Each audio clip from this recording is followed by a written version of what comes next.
نحمده ونصلي على رسوله الكريم. أما بعد فأعوذ بالله من الشيطان الرجيم. بسم الله الرحمن الرحيم. واذكر في الكتاب مريم إذ انتبذت من أهلها مكانا شرقيا فاتخذت من دونهم حجابا فأرسلنا إليها روحنا فتمثل لها بشرا سويا قالت إني أعوذ بالرحمن منك إن كنت تقيا قال إنما أنا رسول ربك لأهب لك غلاما زكيا قالت أنى يكون لي غلام ولم يمسسني بشر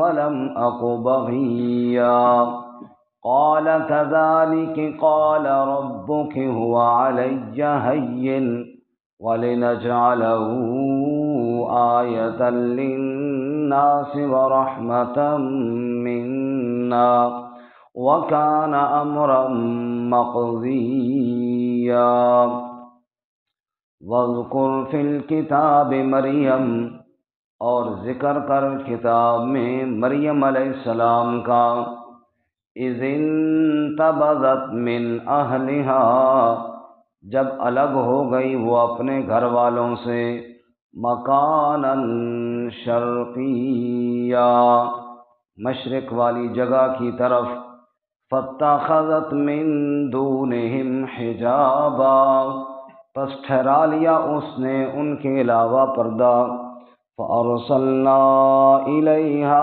رُوحَنَا پس ہم نے بھیجا اس کی جانب اپنی روح یعنی فرشتے کو فَتَمَثَّلَ لَهَا بَشَرًا سَوِيًّا پس وہ ظاہر ہوا اس کے لیے پورا انسان قالت انی اعوذ بالرحمن منک تو بی بی نے کہا بے شک میں پناہ مانگتی ہوں رحمان کی تجھ سے ان کنت تقیا اگر تو اللہ سے ڈرتا ہے قال انما انا رسول ربک تو حضرت جبرائیل علیہ السلام نے کہا بے شک میں تو تیرے رب کا بھیجا ہوا ہوں لأہب لک غلاما زکیا تاکہ تجھے ایک پاکیزہ لڑکا عطا کروں قالت انا یکون لی غلام بی بی مریم نے کہا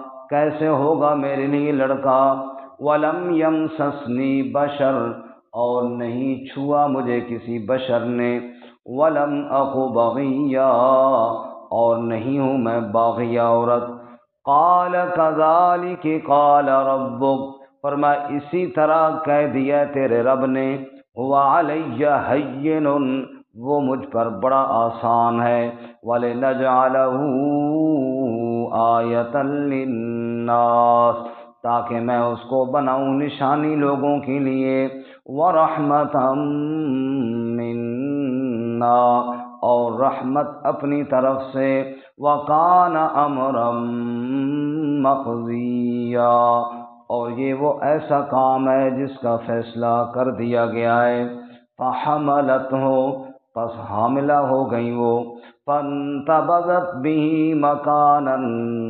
قصیا پس لے چلی اس کو دور والی جگہ کی طرف فاجاءها المخاض الى جذع النخلہ پس آ گیا ان کو درد سے لے آیا ان کو ایک کھجور کے تنے کی جانب قالت یا لیتنی کہنے لگی ہائے افسوس مجھ پر مت قبل ھذا میں مر جاتی اس سے پہلے وَكُنْتُ نَسِيًّا مَنْسِيًّا اور میں ہو جاتی بھولی بھلائی فناداها من تحتها، پس بلایا ان کو نیچے سے، اللہ تحزنی، یہ کہ غم نہ کھا، قد جعل ربک تحتک سریا، یقیناً بنا دیا تیرے رب نے تیرے نیچے چشمہ جاری ہونے والا، وہزی الیک بجذع النخلہ،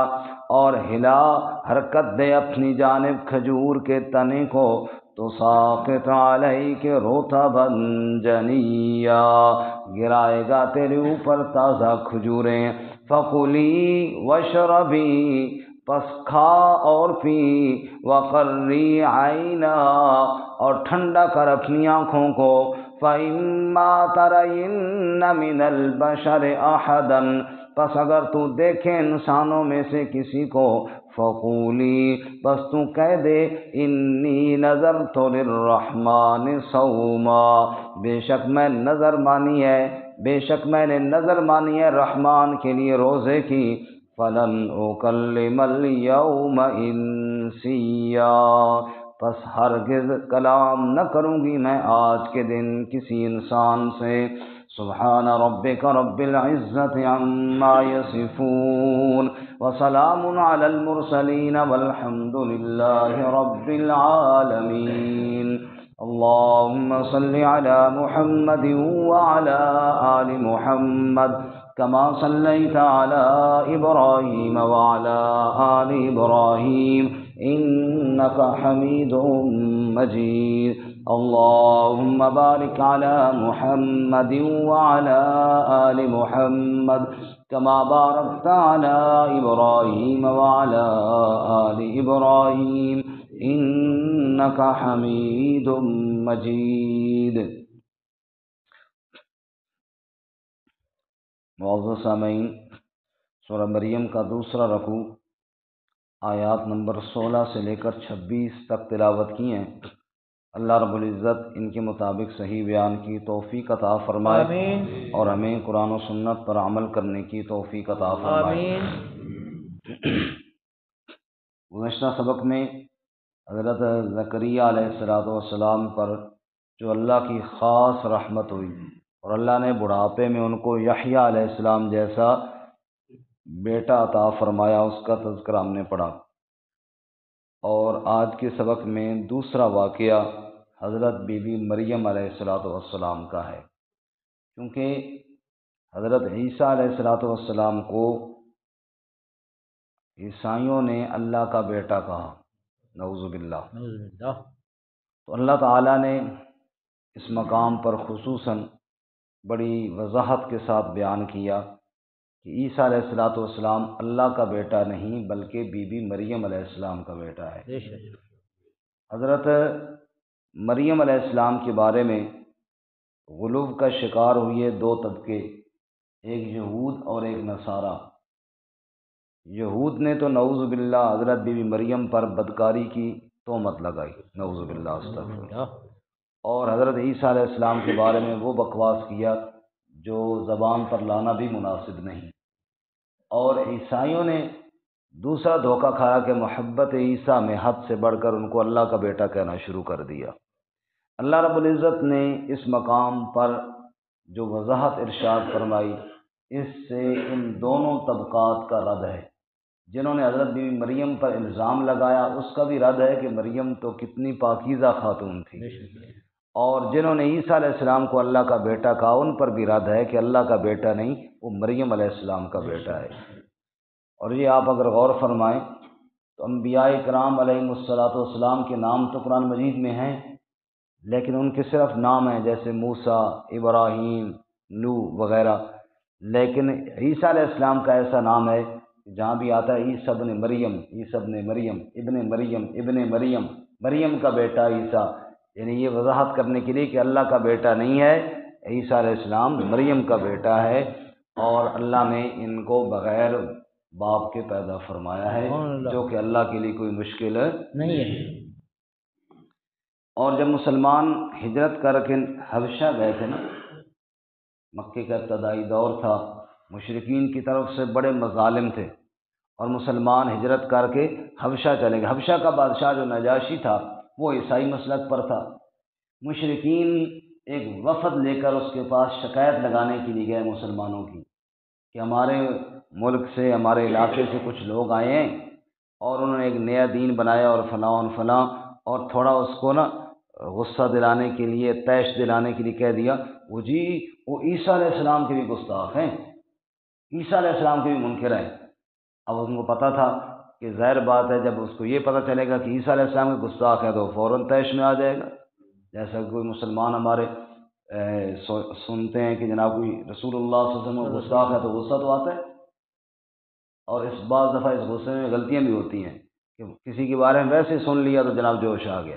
حالانکہ اگر کوئی اللہ کے نبی کا گستاخ ہو اس سے ضرور غصہ آنا چاہیے، لیکن اگر کوئی گستاخ نہ ہو، کسی نے ویسے الزام لگایا تو تحقیق تو پہلے کرنی چاہیے نا، پہلے تحقیق تو کرنی، کیا واقعی ایسی بات ہے یا کسی نے جھوٹ بولا ہے۔ صحیح۔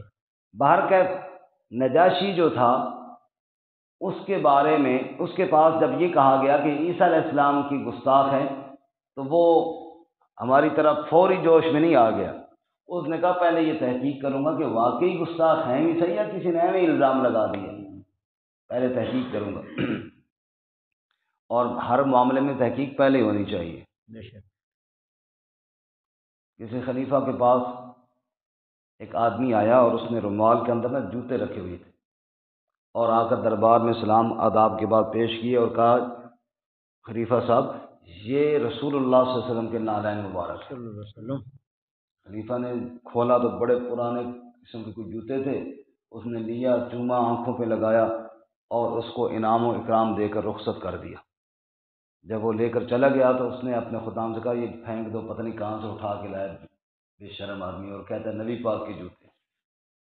کہا جی جب اس نے آپ کو یہ پیش کیے تھے تب تو آپ نے چوما بھی اور اس کو عزت اکرام بھی دیا، اس وقت آپ نے اس کو کیوں نہیں کہہ دیا؟ انہوں نے کہا مجھے اللہ کی قسم ہے پتہ ہے کہ یہ نبی پاک کے جوتے نہیں ہیں، اس نے جھوٹ بولا ہے، لیکن اگر میں اس وقت اس کو رد کر دیتا، اس نے باہر جا کر کہنا تھا خلیفہ نے نبی پاک کے جوتوں کی توہین کی ہے، اور عوام تو پھر عوام ہے، انہوں نے تھوڑا ہی سوچنا تھا کہ کی بھی ہے یا نہیں ہے، وہ خواہ مخواہ جناب میرے اوپر ایک نیا تماشا بن جاتا اور میں صفائیاں دیتے دیتے میری جناب زندگی گزر جاتی اور میں جناب گستاخ ڈکلیئر ہو جاتا، اور پھر جناب پتہ نہیں زندگی گزر جاتی صفائیاں دیتے ہوئی، لیکن میری بات کوئی نہ سنتا۔ تو میں نے چند سکے اس کو دے کر اس کا منہ بھی بند کر لیا اور اپنی عزت بچا لی۔ تو کہنے کا مطلب یہ ہے کہ پہلے تحقیق ہونی چاہیے کیا واقعی یہ بات درست بھی ہے یا کسی نے ہمیں جھوٹ بول دیا۔ شیخ سعدی رحمۃ اللہ علیہ والی بات نہ ہو کہ لومڑی بھاگتی ہوئی جا رہی تھی، کسی نے پوچھا چے آفت کیا ہو گیا؟ اس نے کہا حالات بڑے خراب ہو گئے، بادشاہ سلامت نے آرڈر دیا جس کے کان فٹ سے لمبے ہو نا کاٹ دو۔ بھائی تیرے تو آدھے فٹ بھی نہیں ہے، تو کیوں بھاگ رہی ہے؟ اس نے کہا بڑا بے وقوف تھا پتر ہے، کاٹتا پہلے ہے ناپتا بعد میں ہے، کاٹتا اور ناپتا بعد میں، یہ والا کام نہیں ہونا چاہیے، پہلے تحقیق۔ تو نجاشی کے پاس جب یہ شکایت گئی کہ یہ صحابہ کرام گستاخ ہیں عیسیٰ علیہ السلام کے، اس نے کہا نہیں کاٹیں گے بعد میں، پہلے ناپیں گے۔ اس نے بلایا اور کہا تم عیسیٰ علیہ السلام کے گستاخ ہو، سنا تم عیسیٰ علیہ السلام کی بے ادبی اور توہین کرتے ہو۔ تو حضرت علی رضی اللہ تعالیٰ کے دوسرے بھائی تھے حضرت جعفر رضی اللہ تعالیٰ، انہوں نے کہا جی ہم عیسیٰ علیہ السلام کے بارے میں وہی کہتے ہیں جو قرآن مجید میں ہمیں اللہ تعالیٰ نے بتایا ہے۔ تم قرآن مجید میں تمہیں اللہ نے کیا بتایا ہے؟ انہوں نے یہ والا رکوع پڑھا جو ابھی میں نے آپ کے سامنے پڑھا ہے، وَاذْكُرْ فِي الْكِتَابِ مریم، ذکر کر میرے محبوب صلی اللہ وَاذْكُرْ فِي الْكِتَابِ مریم، ذکر کر کتاب میں بی بی مریم علیہ السلام کا، اِذِ انتبذت من اہلہا مکانا شرقیا، جب میری اپنے گھر والوں سے الگ مشرق کی جانب تشریف لے گئی تنہائی میں، فاتخذت من دونہم حجابا، اور وہاں حجاب اور پردے میں چلی گئی۔ بعض مفسرین کہتے ہیں غسل کے لیے گئی یا جس کے لیے بھی، اگر تنہائی کی جگہ میں تھی جہاں اور بندہ کوئی نہیں تھا، وہاں پر جبرائیل علیہ السلام آئے تھے۔ فَأَرْسَلْنَا إِلَيْهَا رُوحَنَا فَتَمَثَّلَ لَهَا بَشَرًا سَوِيًّا، اللہ فرماتے بی بی مریم تنہائی کے عالم میں ہے، وہیں پر ہم نے روح الامین یعنی جبرائیل امین کو بھیج دیا۔ فتمثل لها بشرا سویا، اور جبرائیل علیہ السلام ایک سالم مرد انسان کی صورت میں بی بی مریم کے سامنے پہنچ گئے۔ اب بی مریم نے دیکھا کہ تنہائی کا عالم ہے اور ایک نوجوان آ گیا میرے پاس، تو یہودیوں نے اسی پر الزام لگایا۔ اللہ نے فرمایا سنو الزام لگانے والوں، بی بی مریم کتنی پاک دامنہ تھی۔ قالت انی اعوذ بالرحمن منک ان کنت تقیا، بی بی مریم کہنے لگی بے شک میں رحمان کی پناہ مانگتی ہوں، اللہ کی حفاظت میں آتی ہوں تجھ سے، اگر تیرے اندر کوئی اللہ کا ڈر موجود ہے تو، ان کنت تقیا، کوئی تقوی کوئی اللہ کا ڈر ہے تو مجھ سے دور ہو جا، تم کون ہے اور یہاں میرے پاس کیسے آیا ہے؟ جب جبرائیل علیہ السلام نے دیکھا بی بی مریم ڈر گئی ہے اور یہ انسان سمجھ رہی ہے، کیونکہ غیب جاننے والی ذات کس کی ہے؟ حالانکہ وہ انسان تو نہیں تھے نا، تھے تو فرشتے تھے لیکن صورت انسانی میں تھے۔ قال، جبرائیل علیہ السلام نے فرمایا انما انا رسول ربک، بے شک میں تو تیرے رب کا رسول ہوں، تیرے رب کا قاصد ہوں، بھیجا ہوا آیا ہوں۔ میرے پاس فرشتہ کیوں آ گیا؟ رب کا قاصد میرے پاس کیسے آیا؟ قال اہب لک غلاما زکیا، تاکہ تجھے ایک پاکیزہ لڑکا عطا فرما دوں۔ یہاں سے بعض لوگوں نے کہا دیکھو جی جبرائیل علیہ السلام لڑکا دے رہا ہے تو معلوم ہوا کہ لڑکا اور اولاد اللہ کے علاوہ بھی کوئی دے سکتا ہے۔ حالانکہ یہ نہیں سوچتے کہ جبرائیل علیہ السلام کو تو اللہ نے بھیجا تھا نا۔ یہ اسی طرح ہے جیسے میرے پاس ایک آدمی آئے، ہاں جی کیسے آنا ہوا؟ وہ جی آپ کا کارڈ لے کر آیا ہوں۔ آپ کا کارڈ اس نے خود تو نہیں چھاپا نا، اس کو تو کس نے دیا ہے جس نے لے کر بھیجا ہے، یہ تو وہی بات، لیکن یہ کہے گا تو یوں نا کہ میں کارڈ دینے آیا ہوں، کیونکہ مجھے اس نے بھیجا ہے اور میں یہ دینے کے لیے آیا ہوں۔ جبرائیل علیہ السلام کو اللہ تعالیٰ نے دیا، پھر تو اس طرح جیسے وہی قرآن پاک کی جبرائیل لے کر آیا، کون لے کر آیا؟ اب اس سے کوئی بنا یہ کہے جی بھائی قرآن بھی اللہ کے علاوہ کوئی اور دے سکتا ہے؟ نہیں، نعوذ باللہ، وہ اللہ ہی دے سکتا ہے، جبرائیل نے دیا ہے، اس لیے اولاد بھی اللہ ہی دے سکتا ہے۔ اور جبرائیل علیہ السلام نے اللہ کے حکم سے بی بی مریم کو یہ بشارت سنائی ہے، جیسے کہ دوسری جگہ پہ ہے اس طرح بھی فرشتوں نے آ کر انا نبشرک بغلام، ہم تجھے لڑکے کی خوشخبری دینے آئے ہیں۔ تو قرآن دوسری جگہ پہ وضاحت بھی کر رہا ہے کہ یہ خوشخبری تھی، دینے والی اولاد کی ذات وہ کس کی ذات تھی جی؟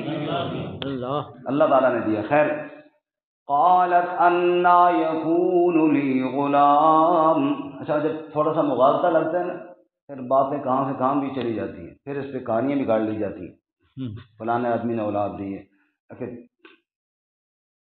3 عورتیں گئیں مرشد کے پاس اولاد کے لیے، تو مرشد نے کہا جی تینوں کو اولاد چاہیے، کہا جی ہاتھ آگے کرو، ہاتھ آگے کیا، اس نے بلغم پھینکا ہاتھوں، ایک نے پیچھے ہاتھ کا لیا، نہیں میں نے یہ بلغم نہیں پھینکا، انہوں نے کہا جا تجھے کبھی نہیں ملے گا، وہ بیچاری محروم رہ گئی۔ دوسرے کو بلغم ہاتھ دیا تھا چاٹ لے، اس کو مل گیا۔ تیسرے نے وہاں جناب ہاتھ پہ لگا لیا لیکن چاٹنے کی ہمت نہ ہوئی، راستے میں آ کے اس نے پھینک دیا۔ اب وہ جس نے چاٹ لیا، یہ کہانی سنا رہے ہیں ممبر پہ، جس نے چاٹ لیا اس کے تو اولاد ہو گئی، جس نے تو نہیں لیا تھا وہ تو گئی سرے سے۔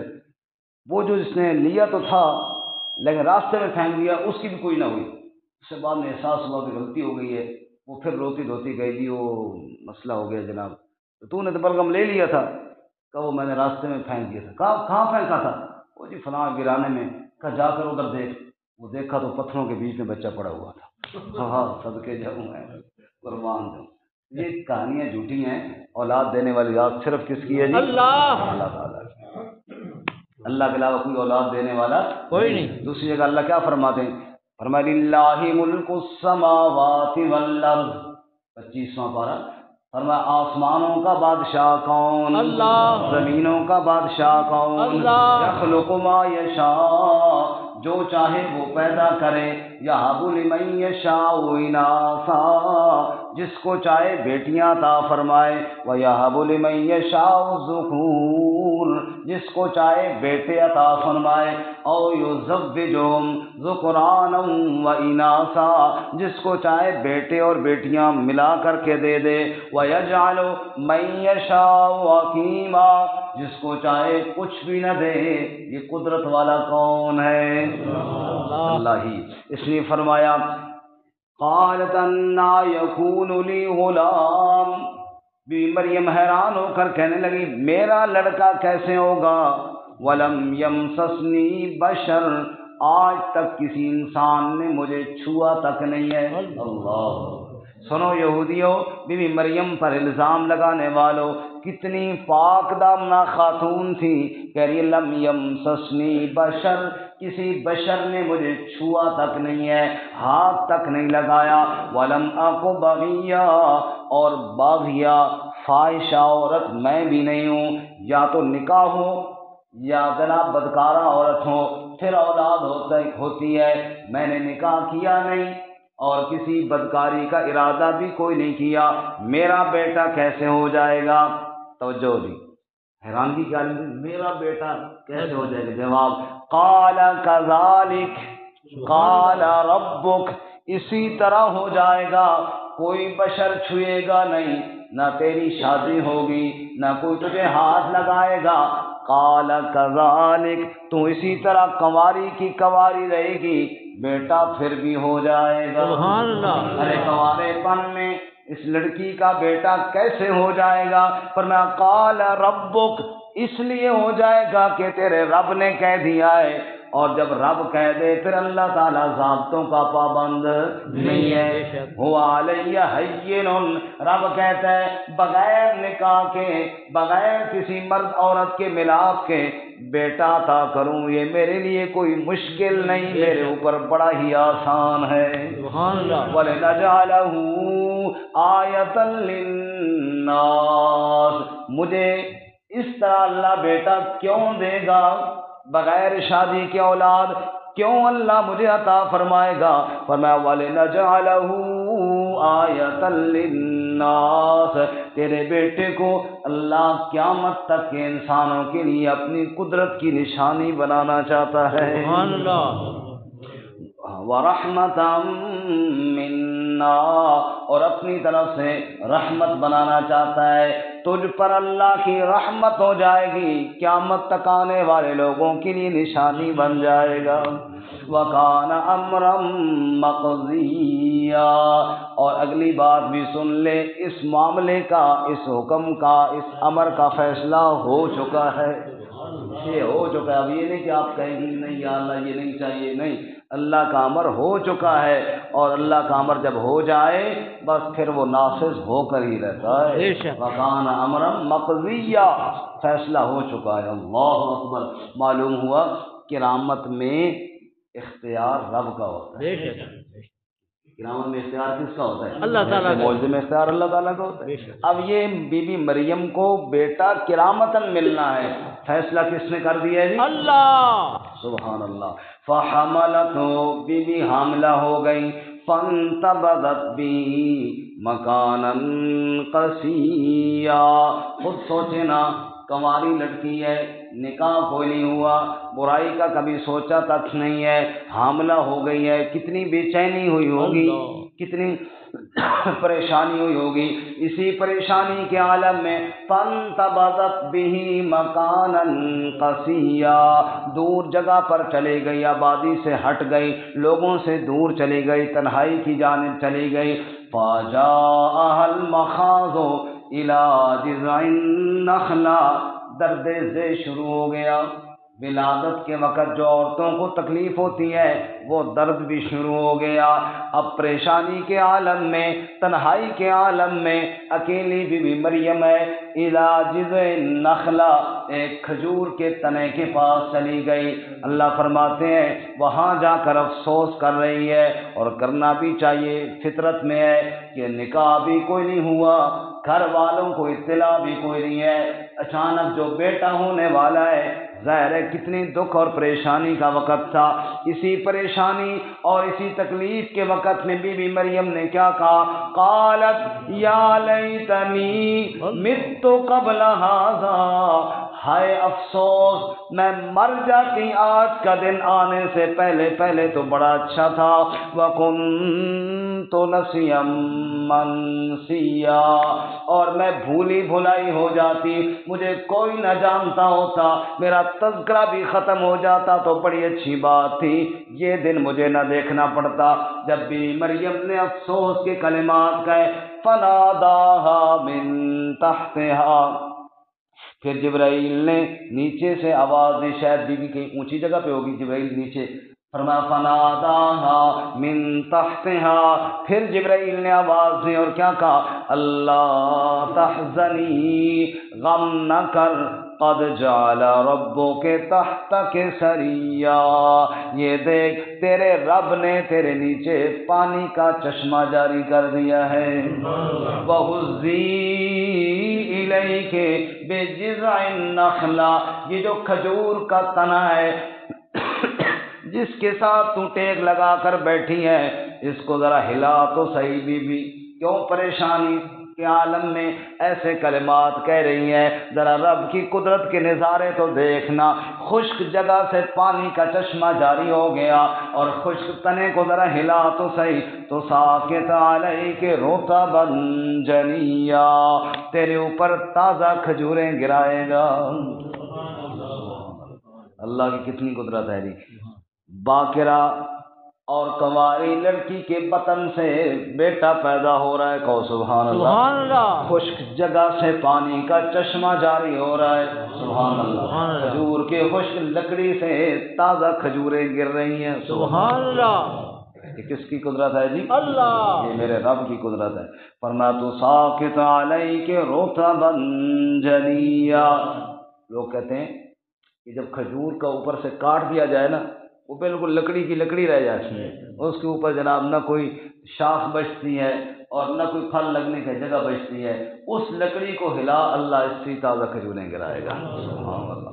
فَكُلِي وَاشْرَبِي وَقَرِّي عَيْنًا، پس کھجوریں کھا، وَاشْرَبِي پانی چشمے کا تازہ پی، وَقَرِّي عَيْنًا اور آنکھوں کو ٹھنڈا کر، معصوم کو اٹھا لے، اس سے اپنی آنکھوں کی ٹھنڈک منا لے۔ یا اللہ کھجوریں بھی کھاؤں گی، پانی بھی پیوں گی، معصوم بچے کو بھی اٹھا لوں گی، خطرہ ان چیزوں کا نہیں ہے، خطرہ تو یہ ہے لوگوں کو کیا جواب دوں گی۔ فرمایا فَإِمَّا تَرَيِنَّ مِنَ الْبَشَرِ أَحَدًا، جب کسی انسان کو تو دیکھے تو چپ کر جانا، پھر باقی اللہ آپ سنبھال لے گا۔ فَقُولِي تو کہہ دینا انی نذرت للرحمن صوما، بے شک میں نے رحمان کے لیے نظر مانی ہے روزے کی۔ روزہ بھی کون سا؟ چپ کا۔ فَلَنْ أُكَلِّمَ الْيَوْمَ إِنسِيًّا، پس ہرگز کلام نہیں کروں گی آج کسی انسان سے، تو چپ کر جانا اور پھر دیکھنا اللہ تعالیٰ کیا انتظام فرماتا ہے۔ تو یہاں پر ایک لفظ ہے جی انی نذرت للرحمن، میں نے نظر مانی ہے کس کے لیے؟ اللہ تعالیٰ کے لیے۔ اللہ کے لیے۔ نظر بھی ایک عبادت ہے، جیسے سجدہ عبادت ہے، جیسے پکار عبادت ہے، ایسے نظر نیاز بھی عبادت ہے۔ انی نذرت للرحمن، نظر بھی کس کے لیے؟ اللہ تعالیٰ کے لیے۔ سجدہ اللہ کے لیے، ایسے نظر بھی اللہ تعالیٰ کے لیے۔ چنانچہ بی بی مریم اللہ تعالیٰ کا حکم مان کر معصوم بچے کو اٹھا کر قوم کے پاس آئی، اور اس کے بعد جو مکالمہ ہوا وہ انشاءاللہ ہم کل پڑھیں گے۔ وآخر دعوانا